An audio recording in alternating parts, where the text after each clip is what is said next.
علیہ وسلم نے معاذ بن جبل کو دعا سکھائی فرض نماز کے بعد پڑھنے کی، مانگنے کی، رب اعنی علی ذکرک و شکرک و حسن عبادتک. یہ دعا ہر نمازی کو یاد ہونی چاہیے. ہاں کہ آپ نے ان سے کہا مجھے تم سے محبت ہے اے معاذ. معاذ نے کہا یا رسول اللہ مجھے بھی آپ سے محبت ہے. محبت کی فضاؤں میں بات بتائی جاتی ہے تو ان کو یہ دعا بتائیے، رب اعنی علی ذکرک و شکرک و حسن عبادتک. یہ دعا ہر نمازی کو یاد ہونی چاہیے اور یہ اپنے نمازوں کے بعد اللہ سے یہ دعا مانگا کرے. جی ہاں، تو میں نے کہا اللہ نے دعا کا دروازہ کھول رکھا ہے اور حکم دے رکھا ہے کہ مجھ سے مانگا کرو میں قبول کیا کروں گا.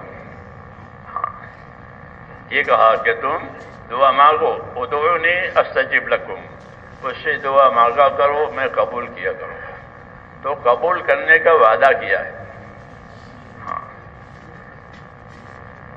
یوں نے کہا کہ دے دوں گا، ایسا نہیں کہا، میں قبول کروں گا. کہ تمہاری دعا پسند ہے، قبول ہے. باقی دینا کہ دینے میں وہ تمہاری مصلحت کو دیکھے گا کہ یہ چیز بندے کو اس وقت دینی ہے کہ نہیں دینی ہے. جیسے بہت سی بچے مانگتے ہیں ماں باپ کے پاس تو بعض مرتبہ دیتے ہیں، بعض مرتبہ نہیں دیتے. ہاں، کہ ان کی مصلحت نہیں ہے کہ ان کو اس وقت دیا جائے. ایسے اللہ تعالیٰ تو ماں باپ سے زیادہ مہربان ہے، تو وہ ہماری مصلحت کو بھی دیکھتا ہے. اس لیے بعض مرتبہ دعا کی قبولیت میں تاخیر ہوتی ہے. جی ہاں، تاخیر ہوتی ہے اور بڑی تاخیر ہوتی ہے. ہاں، کتابوں میں پڑھو گے بڑی تاخیر. تو تاخیر کی وجہ سے کوئی نا امید نہ بنے اور دعا سے غافل بھی نہ بنے. جی ہاں، کبھی کوئی چیز تاخیر سے دینی ہے، کبھی کوئی چیز جلدی دینی ہے، کہ یہ حکمت مصلحت تو اللہ ہی جانتا ہے. لیکن اپنی دعاؤں کا مانگنا کوئی نہ چھوڑے. دعا وہاں جمع ہوتی ہے. جی ہاں، دعا جمع ہوتی ہے، اس کو رکھا جاتا ہے جمع. اگر فوری دینے کی ضرورت ہے تو فوری دے دیتے ہیں، نہیں تو اسے جمع رکھتے ہیں پھر اپنے وقت پر دیتے ہیں. اس لیے کہ دعا مقبول بھی ہوتی ہے، محفوظ بھی ہوتی ہے. دعا مقبول بھی ہوتی ہے، مراد دے دیتے ہیں، اور مراد نہیں دیتے تو اس کو محفوظ رکھتے ہیں کہ جب موقع آئے گا دینے کا تب دیں گے. اس لیے ہماری دعائیں محفوظ ہوتی ہے اور ردی میں نہیں ڈالی جاتی، بلکہ اس کو حفاظت سے رکھا جاتا ہے. دعاؤں کا اکرام کیا جاتا ہے حدیثوں میں. اس لیے آدمی دعاؤں کا ذخیرہ بناوے. حضور صلی اللہ علیہ وسلم نے ہم کو بہت دعائیں سکھائی ہے اور دعاؤں کا بڑا ذخیرہ ہمارے لیے چھوڑا ہے. نبی ہوتا ہے اپنی دعاؤں میں بھی نبی، نبی اپنی دعوت میں بھی نبی. نبی اپنی دعوت میں بھی نبی ہے کہ بندوں کو اللہ کی طرف لاتا ہے، دیندار بناتا ہے. اس میں بھی وہ نبی ہے دعوت میں، اور دعا میں بھی نبی ہے کہ بندوں کو اللہ کی طرف لا کر اللہ سے کیا دلانا ہے، اللہ سے کیا دلانا ہے، وہ بھی ہم کو سکھایا کہ میں تم کو اللہ کی طرف بلاتا ہوں دلانے کے لیے. اب تم کو یہ سکھاتا ہوں کہ جب تم اللہ والے بن جاؤ تو یہ مانگا کرو. تو ہم کو اللہ والا بھی بناوے اور اللہ سے پھر بھی دلاوے. نبی دائی ہوتا ہے اپنی دعوت میں بھی، اپنی دعا میں بھی، اور باپ کی طرح ہوتا ہے. نبی باپ کی طرح، انا لکم مثل الوالد فرماتے میں تمہارے لیے ایسا ہوں جیسے تمہارے والد ہوتے ہیں. ہاں، انا لکم مثل الوالد، میں تمہارے والد کی طرح سے ہوں. تو باپ اپنی شفقتوں کی وجہ سے کوئی کسر نہیں چھوڑتا اپنی اولاد کے لیے. ہاں، یہ بھی دینا ہے، یہ بھی دینا ہے، یہ بھی کرنا ہے. ہاں، ان کو شفقت ہوتی ہے. حضور صلی اللہ علیہ وسلم تو شفقت سے بھی آگے. ہاں آپ کو تو اللہ نے رحمت بنایا ہے، رحمت بنایا ہے. جی ہاں، اور سب کے لیے رحمت بنایا ہے.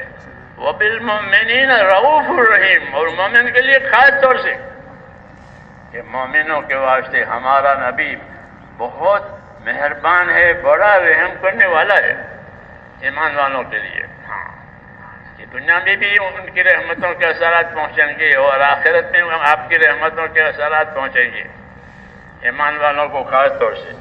تو ہم پر رسول صلی اللہ علیہ وسلم کے بڑے احسانات ہیں. تو ہم کو آپ نے دعائیں سکھائی ہے، دعوت دے کر عبادت سکھائی اور عبادت کے بعد مانگنا سکھایا. اس لیے میرے بھائیو، اللہ کی عبادت بھی کرنی ہے، یعنی بندہ بن کر زندگی گزارنا. عبادت کا خلاصہ یہ ہوتا ہے کہ ہم کو عبادت کے لیے پیدا کیا ہے، یعنی بندہ بن کر زندگی گزارنے کے لیے پیدا کیا ہے کہ بندہ بن کر زندگی گزارو. بڑا بن کر زندگی نہ کرو، بڑا تو اللہ ہی ہے، کوئی بڑا نہیں ہے. اللہ بڑا ہے، اپنی ہر شان صفات میں وہ بڑا ہے.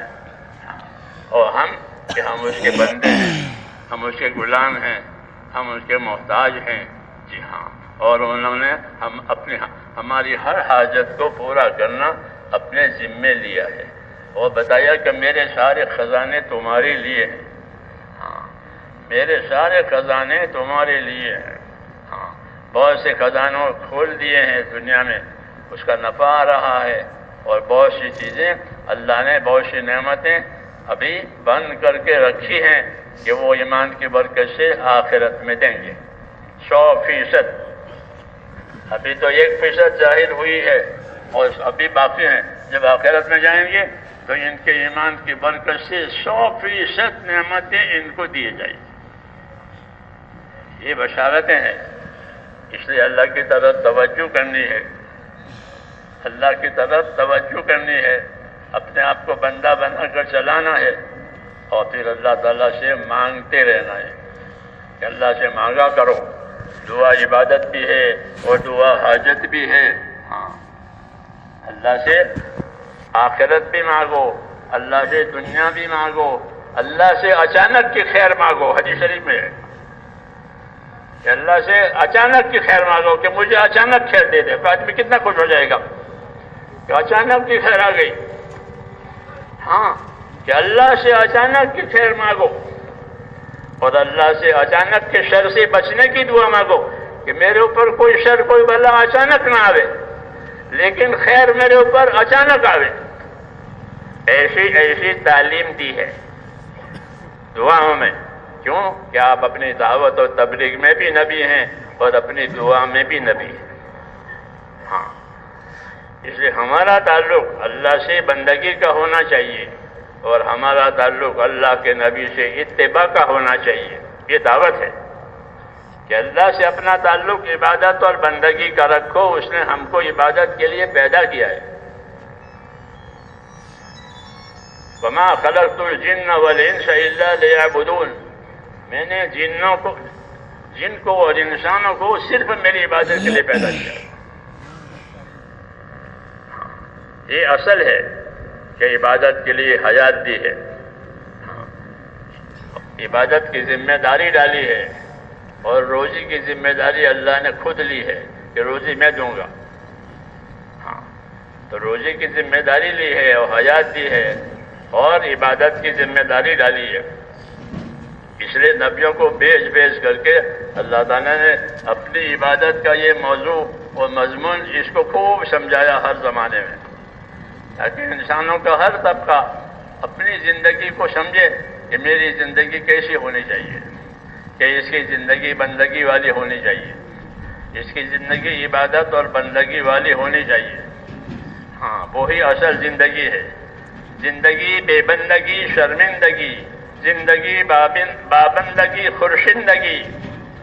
کہ زندگی بندگی کے ساتھ ہے تو خوش ہو جائے گا بندہ نتیجے میں کہ زندگی بندگی کے ساتھ ہے، اور زندگی بے بندگی ہے، زندگی میں عبادت نہیں ہے.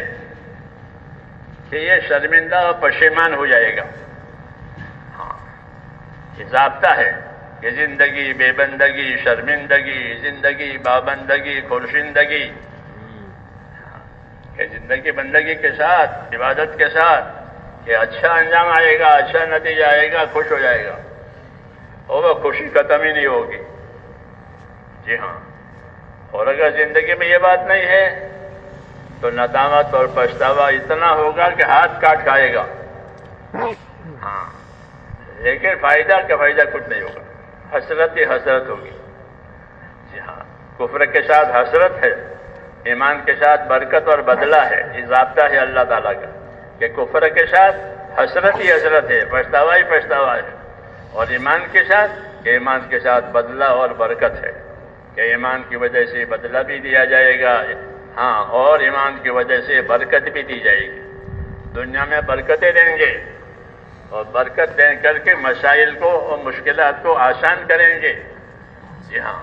اس لیے اللہ سے برکتیں مانگے، وہ سب کہ اللہ سے اپنی برکتیں مانگا کرو، آخر تک مانگو. موت میں بھی برکت مانگو. اللہم بارک لی فی الموت وفیما بعد الموت، کہ اللہ میرے موت میں برکت دے. موت کو تو آنا ہی آنا ہے، اسے تو کوئی بچتا ہی نہیں ہے کہ موت کو تو آنا ہی آنا ہے، کہ ہاں موت آئے گی. کہ اللہ میری موت میں برکت دے، کہ توبہ کے ساتھ موت ہو جاوے، اللہ سے اچھے گمان کے ساتھ موت ہو جاوے. ہاں جی ہاں، توبہ کے ساتھ موت ہو جاوے، کہ موت سے میرے توبہ کر کے تیار ہو جاوے، اور اللہ سے اچھا گمان کرے کہ اللہ مجھ کو موت کے بعد اپنی رحمتوں میں لے جائے گا. ہاں، گویا رحمت کا 100واں حصہ یہاں ہے، یہ مثال، اور باقی حصے آخرت میں ہے. ایمان کی وجہ سے یہ حصہ اور وہ حصہ 100% رحمتیں ایمان کی وجہ سے دے گا. اس لیے کہا کہ اچھا گمان رکھو اپنے اللہ سے، اپنے اللہ سے اچھا گمان رکھو. جابر ابن عبداللہ فرماتے تھے کہ مجھ سے رسول صلی اللہ علیہ وسلم نے اپنی وفات سے 3 دن پہلے یہ فرمایا تھا کہ اے جابر، تمہاری موت اس حالت میں آوے کہ تمہارا گمان اپنے خدا کے ساتھ اچھا ہو، کہ میرا اللہ میرے ساتھ مہربانی کرے گا، رحمت کرے گا، مغفرت کرے گا. جی ہاں، جس نے عمل کی توفیق دی مجھ کو، اپنی توفیق سے مجھ سے عمل کرایا ہے، تو اللہ اپنے جو عمل کرایا ہے اس کا بدلہ بھی دے گا. تو کہا اپنے اللہ سے اچھا گمان رکھو. یہ تعلیم دی ہے. پھر جیسا گمان ہوگا ویسا اللہ معاملہ کریں گے. اس لیے اللہ سے اچھا گمان بھی کرنا ہے اور اللہ کو اپنی زندگی کی اچھی کارگزاری بھی دکھانی ہے. ہاں، کہ اللہ ہمارے عملوں کو دیکھیں گے. ہاں، تو اپنے عملوں کی زندگی کی اچھی دکھانی ہے، اپنے آپ کو سنت کا، شریعت کا پابند بنانا ہے. یہ ساری محنت اسی کے لیے ہے کہ ہم زندگی میں سنتوں کے، شریعتوں کے پابند بن جائیں. ہاں، اسی لیے یہ تبلیغ کی محنت ہے کہ زندگی سنت شریعت کے تابع ہے ہوئے. اللہ تعالیٰ نے اپنے نبی کو شریعت اور طریقے دیے ہیں. ثم جعلناک علی شریعۃ من الامر فاتبعها، ہم نے آپ کو شریعت یعنی زندگی گزارنے کے طریقے دیے ہیں، تو اے نبی آپ اس کے پابند بنے، اور جو آپ پر ایمان لاوے وہ بھی اس کے پابند بنے. یہ حکم ہے کہ آپ بھی پابند رہو نبی، اور جو آپ پر ایمان لائے ہیں وہ بھی پابند رہے. یہ دعوت ہے اللہ کی. اور پھر اللہ تعالیٰ سے مانگے. اس لیے اپنے آپ کو پابند بنانا ہے، امیدوار رہنا ہے، اچھا گمان کرنا ہے کہ دعائیں ضرور قبول ہوگی، کیونکہ مانگنے کا حکم دیا ہے، قبول کرنے کا وعدہ کیا ہے. اس لیے اللہ سے مانگا کریں. ہاں، اجتماعی دعائیں روز روز نہیں ہوتی. یہ جو اجتماعی دعا ہو رہی ہے اجتماعات کے موقع پر، وہ روز روز آپ کو نہیں ملے گی، وہ تو اس کے وقت پر ملے گی. اجتماعی دعائیں جو ہے وہ انفرادی دعائیں مانگنے کی تعلیم کے لیے ہے. یہ اجتماعی دعاؤں میں دعا مانگی جاتی ہے، یہ آپ کو تعلیم دی جا رہی ہے کہ ایسے جب مجمع نہ ہو تو بھی اپنی ذاتی ضرورتوں کے لیے، اپنی حاجتوں کے لیے، اپنی دنیا آخرت کے لیے مانگا کرو۔ مجمع تو روز روز نہیں ملتا، ہاں مجمع سے لے لو یہ سبق، ہاں کہ جب پورا مجمع مانگ رہا ہے تو میں بھی اکیلا مانگوں، کہ اکیلے بھی مانگو، تنہائیوں میں مانگو، فرض نمازوں کے بعد مانگو، مقبول گھڑیوں میں مانگو، مقبول گھڑیوں کو جانا کرو کہ کون سی گھڑی مقبول ہے، ہاں تاکہ دعا کی قبولیت جلدی ہو جائے۔ پچھلی رات کو دعائیں قبول ہوتی ہے، ہاں آدھی رات گزرنے کے بعد جو باقی آدھی رات آتی ہے، ہاں اس وقت اعلان ہوتا ہے کہ ہے کوئی مانگنے والا، ہے کوئی ضرورت والا، ہے کوئی روزی چاہنے والا، تاکہ میں اس کی حاجت پوری کروں۔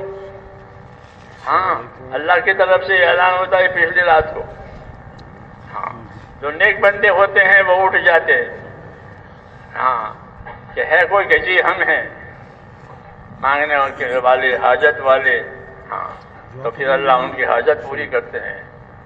اس لیے حضور نے فرمایا ہم سے کہ پچھلی رات کو جاگا کرو، وہ دینے کا وقت ہے، وہ مانگنے کا وقت ہے۔ علیکم بقیام اللیل، اپنا رات کا، پچھلی رات کا اٹھنا ضروری سمجھو، ضروری کیا نہیں ہے، لیکن ہدایت ہے کہ اس کو تم گویا اپنے لیے ضروری سمجھو، جسے دوا کو ضروری سمجھتے ہو، اپنی صحت کے لیے، اپنی مرادیں پانے کے لیے ان گھڑیوں میں دعا کو بھی ضروری سمجھو۔ اللہ نے ضروری نہیں کہا، مگر تم اس کو ضروری سمجھو، تمہارے لیے ہے۔ یہ کہا کہ علیکم بقیام اللیل، پچھلی رات کو جاگا کرو، اٹھ کر عبادت کیا کرو اور مانگا کرو۔ کیوں کہ ہر زمانے کے اللہ کے نیک بندے جو گزرے ہیں ان کا یہی طریقہ تھا کہ وہ اپنے خدا سے مانگنے لینے کے لیے پچھلی رات کو اٹھ جایا کرتے تھے۔ تو دعاؤں کے اوقات بھی بتائے، دعاؤں کی عبادتیں بھی بتائی کہ یہ کلمات مانگنا، ہاں اور ان کے اوقات میں قبول کرنا۔ اس لیے دعاؤں کو یاد بھی کرنا چاہیے، ہاں کیونکہ وہ دعائیں اللہ نے اپنے نبی کو سکھائی ہے۔ یہ نبی یہ مانگو، یہ نبی یہ مانگو، نبی یہ مانگو، وہ دعائیں ضرور قبول ہوگی کیونکہ اللہ نے سکھائی ہے، اللہ نے ہی سکھائی ہے۔ جیسے کوئی افسر یوں کہے کہ تم اس طرح عرضی لکھ کر لانا اور نیچے اپنی دستخط اور تاریخ کر دینا، باقی میں دیکھ لوں گا، کرتے نہیں ایسا؟ کوئی تعلق ہوتا ہے تو اس کو عرضی کا مضمون سکھاتے ہیں، جی ہاں کہ بابا اب تم مجھے دے دینا بس۔